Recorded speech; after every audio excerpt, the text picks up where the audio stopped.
Hello, all my bottoms up babes. This is your soul master, Carrie, taking the messiness in life, mixing it up, finding the message, and serving it to you straight. Because healing isn't linear, it's layered, and sometimes the breakdown is just the beginning of your breakthrough. Here, we honor the ache, speak the life into silence, and give the broken pieces a place to belong. This is the space where truth meets tenderness, where your story is sacred and your scars are seen. So breathe deep, open up, listen up, and let the healing begin. Hello, all my bottoms up babes. This is your soul master, Carrie, meeting you every Monday and Thursday, talking about the messiness in life, shaking it up, finding a message, and serving it to you straight. Today, I want to talk to you about loneliness. Is it really loneliness? Is it loneliness of your soul? Or maybe are you finally becoming whole? It's not loneliness of your soul. It's silence, to listen inside yourself of how to finally love yourself fully and become whole. Today, we're going to step into the sacred space where silence isn't emptiness. It's guidance. It's healing. It's the birthplace of loving yourself fully. Many of us feel loneliness with change. Changes like after experiencing a breakup or a divorce or a loss, or really even any type of commitment or relation that you had and it's no longer here.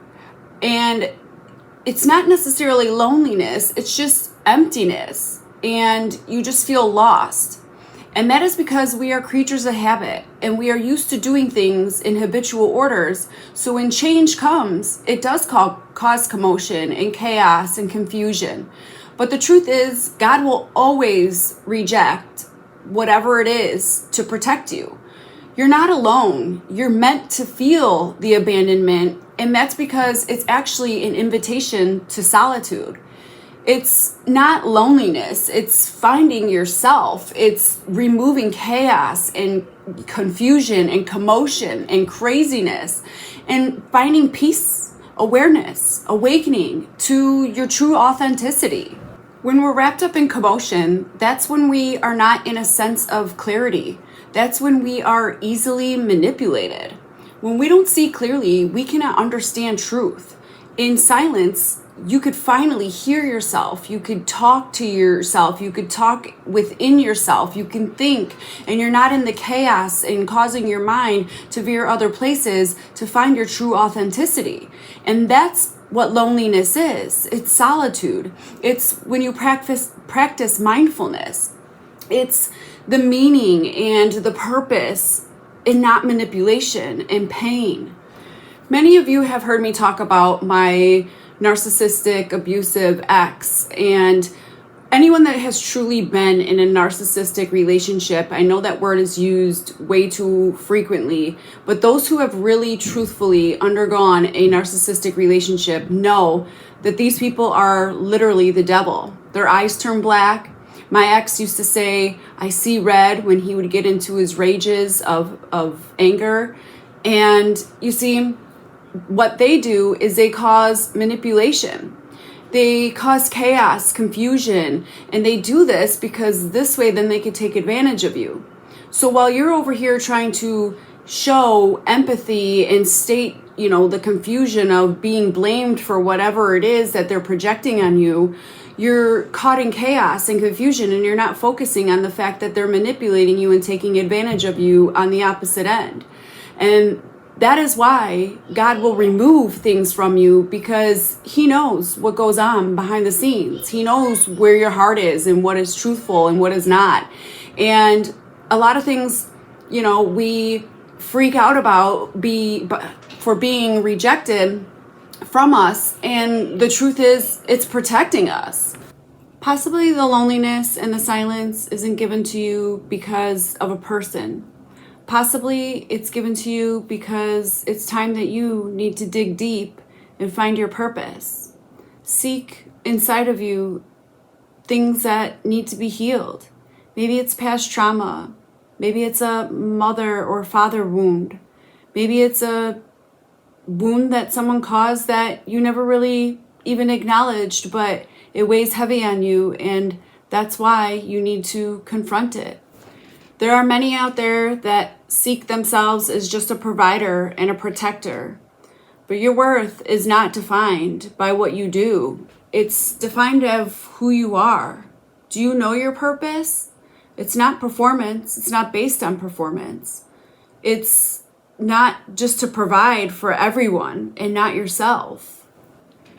Silence is often given for you to realize, to stop walking around and suffering in silence, and to actually start acknowledging the love that is behind the grief that you were never allowed to grieve. You see, grief is another form of love. And if you at one time didn't love before whatever the situation was that took place, you wouldn't have never grieved. And a lot of us are told that we have to be strong, we have to be the soldier, we have to, stuff the feelings inside of us and not face them. But reality is that you have to face them. You have to face the trauma and the pain, because if you don't feel, you will never heal. It is okay to cry.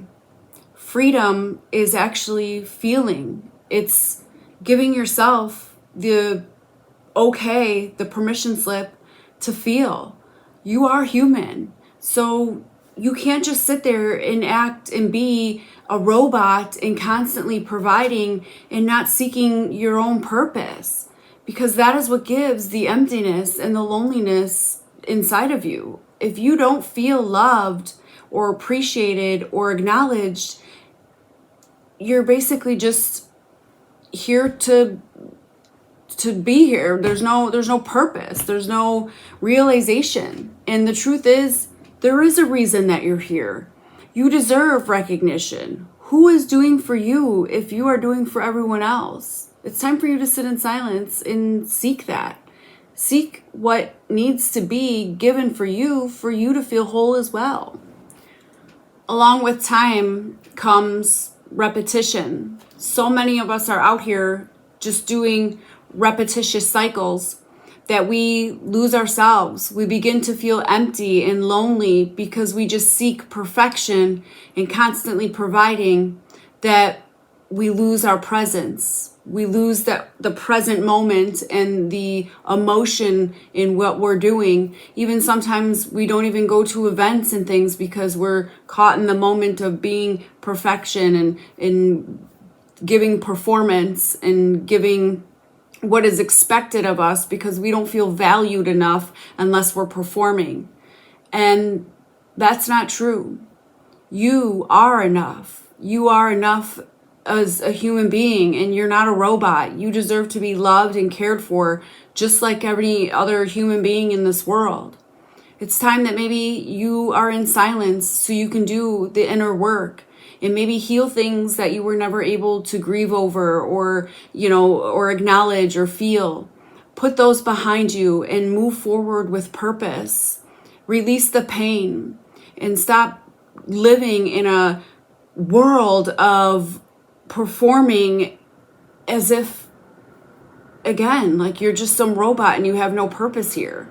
Of course you're going to feel emptiness, and of course you're going to feel loneliness because you don't have any reason to be loved or feel loved. And you are so loved. And that's why you need to seek inside of yourself and find that truth inside of you, that you deserve value and worth just like everyone else. So what could we do so that we could stop this vicious cycle of this repeat type of individuals and feeling this loneliness and emptiness inside of us? First of all, like I said, silence is medicine. Instead of filling the quietness with distractions, learn to sit with it. Sit with the silence within yourself. Listen to your soul. Take on ways to tune into your soul, like journaling, meditation, prayer, mindful breathing, different breathing techniques for yourself. Start realizing that self-love is wholeness. Loving yourself is not an endpoint. It's the ongoing process of integration. Create moments of intentional silence. Do like yoga, a spa day, maybe a morning ritual like you're working out, or you're listening to different meditation podcasts, or just different ways to basically fuel yourself with your worthiness and your value. Ask yourself, why do you feel the need? Like, what draws you the need to keep having another person in your life to make you feel whole? What is it that you can seek within yourself to feel whole? Replace self-criticism with self-compassion. Those silence is basically wanting you to recognize. Instead of always seeking a negative or a way to react, why don't you seek within yourself a positive thing and view yourself with affirmations and motivation and inspiration, and see that you are perfect. Create a positive mindset.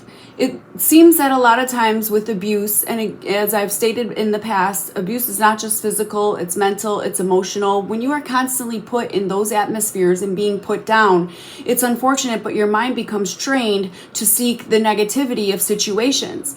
I know for myself personally, there were so many times people would come to me and say, wow, that's such a nice sweater or such a nice blouse. And I would look at them and say, oh, thank you. Oh, but I have this like ugly hole right here. And I would point out something that was like a flaw in myself, because it was like I couldn't take the compliments because I was so used to being beat down and told that I wasn't good enough.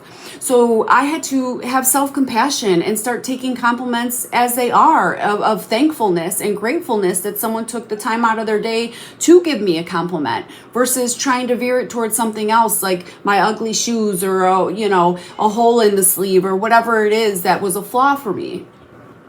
And it's okay to have desire, but are you desiring to feel worthy? Is that why you're looking and seeking for others? Or are you desiring for reciprocity? Reciprocity is so needed in every relationship, because each individual has to feel wanted, valued, respected. And this is why conversations are so important. And this is why being alone and in solitude and finding your whole authenticity and completeness is so very important. Because if you don't know what you want, and if you can't fully say right now that I feel so whole, whether I'm with somebody or I'm not with somebody, then you need to sit on your own and you need to do some real inner work, and find your true happiness and your true love of your own self. Relationships, whether they're intimate relationships, friendships, family relations, any, work relationships are built off of authenticity. So if you have something from the past that is constantly tearing you down, maybe something that you feel is making you feel worthless or not valued, or any of those situations, and you're constantly projecting that fear or that, whatever it is, that loss or whatever, fill in the void. If you're constantly having that in the back of your mind and you haven't filled that situation to where you have come to terms with it, then when you're building these relations with people, the reason that you keep finding yourself in emptiness or loneliness, or not feeling that your void is basically being complete, is because you're not authentic. You're not finding your true self and what makes you happy and makes you feel whole. So you're already starting these relations off of basically brokenness. You're not coming to the table and being your true self. And that's what needs to be given on both parts. So you can't have someone that is, you're seeking authenticity to them, but you're actually not being authentic to yourself. So they're trying to basically be a companion to someone that is not whole anyway. So it's not even the real you. So how do you do this? How do you fix this? Communication. An upfront conversation has to be set every single time. And I'm not saying a telephone conversation. I'm not saying a text message conversation. This needs to be a face-to-face, where you can see facial expressions, you can read body language, a face-to-face, one-on-one conversation stating, where do you see our relations going? What are your expectations for me? These are expectations and boundaries for myself. You need to stick to your boundaries. If you don't lay down your boundaries, your authenticity, or overall expectations and goals, you're just setting yourself up for wasted time, for wasted pressure, for wasted feelings. You got to be on the same page, because if you have two different end goals and it's not being discussed or communicated up front, then what is the point? There was just a few months ago, I had spoke to a gentleman, and, we really hit it off with just talking to one another, and he lives in a different state. And we had a conversation like, hey, really all we could be is friends, because you're never going to move from your state. I'm not going to move anytime soon from my state. I have children here. So really, why open that can of worms of even going into the dating field and trying to do whatever it is where it's going to have a long distance type relation? So why not just keep it at a friendship level? And that doesn't mean never. It just means not right now. And that's basically what the terms had to be brought to. And it was a mutual understanding, and it actually felt great, because then it wasn't one person wasting another person's time. And here, what if feelings became so wonderful, and then it's like, okay, well, I still can't move by you because I still have children that are in grammar schools. And, obviously my ex isn't going to just sign off on my kids to move out of state and not see him ever again. I mean, it's just not logical. So those are conversations that you have to have with individuals up front. It's out of respect. A huge reason of being put in silence and having to find your wholeness in yourself is because you have to really know what your desires are. You have to feel so whole within yourself that when you bring whatever to the table, it's true, it's authentic, it's what you want, it's your needs. Because if you're confused your own self, really, are you understanding what you want? So how could you expect someone else to give you something fully when you're not even really sure what you want? Like, I remember when I went through my trauma, and afterwards I thought that I had to date right away, but really it's just I had to break a codependency attachment. And as I started to conveniently talk to people, I found myself like, okay, this person wants to commit to me. And here it was like, they're on a commitment. I'm on just like a convenient trying to get over my ex, trying to feel better about myself. Like, now is that a desire, a passion? Like, a lot of people are conveniently dating. They are happy by themselves, and they don't want to pursue it into that full ongoing commitment, long-term seeking, 5-year, 10-year plans. Some people are not at that level, or some people even feel that they are, and then once it starts getting to that point, they're getting like cold feet, and they're like, oh my God, I don't think I could do this. So you really have to have these conversations up front, because otherwise you're just wasting time. And then one person falls into lust and it's just for fun, and the other person falls into desire and passion and long term, and then now you're on two different pages. I mean, the standards have to be set straight. And in order to do this, you have to be in silence. You have to be in a loneliness period. And it's not loneliness, it's discovering yourself. It's not silence to reprimand you, it's silence to rebuild you. Ask yourself, what is silence trying to teach you about loving today? Why are you even dating or seeking another individual? Is it fear? Is it to be liked, to feel loved? Is it validation? Is it to be seen? Or is it really just because you're bored? What is it that you could do or seek within yourself for the reasoning to even want to fill the void of the loss that you have? You see, a partner is someone that isn't to do for you, they are to do with you. You are to complete yourself, and a partner is to complement oneself. So basically, you want a partner who is going to run with you and build with you as well. Not someone that's going to tear you down or just fill a hole or even be less than, so that you can have validation for your own self. Thank you so much for joining me today. Remember, it is not loneliness, it's discovering. And in closing, remember your silence is not proof of your emptiness. It's the womb for your becoming. When you learn to love yourself fully and you don't just fill the silence, you transform it into wholeness, into your complete self and your authentic self. And that way, everything that is meant for you will attract towards you because they are in the same world that you are in as far as your likes and your loves and your wants and your needs.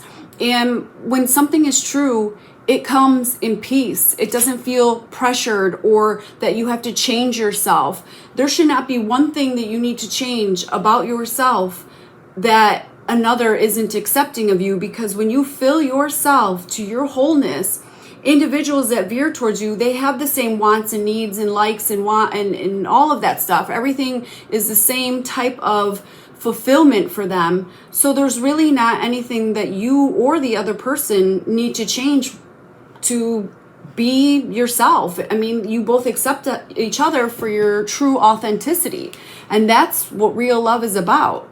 And of course, I'm not saying that, no, you might not have to change up, waking up at 7 a.m. instead of 9 a.m. I'm not saying small gestures as such. I'm talking about if you have to change your true authentic self, can't go here, can't do this, changing your whole entire life to basically walk on eggshells for another, that's not your true authenticity. And that's why you're brought out of these situations, because you're not being yourself. And the only way that true love can exist is by being happy. And that is by being yourself and being whole and finding your oneness within you.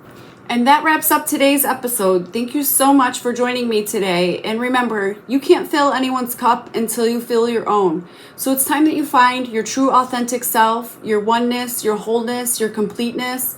And from there on, God will provide as He always does, and you will find that true love. So do the work and find peace within yourself, and everything else will fall right into place. Much love.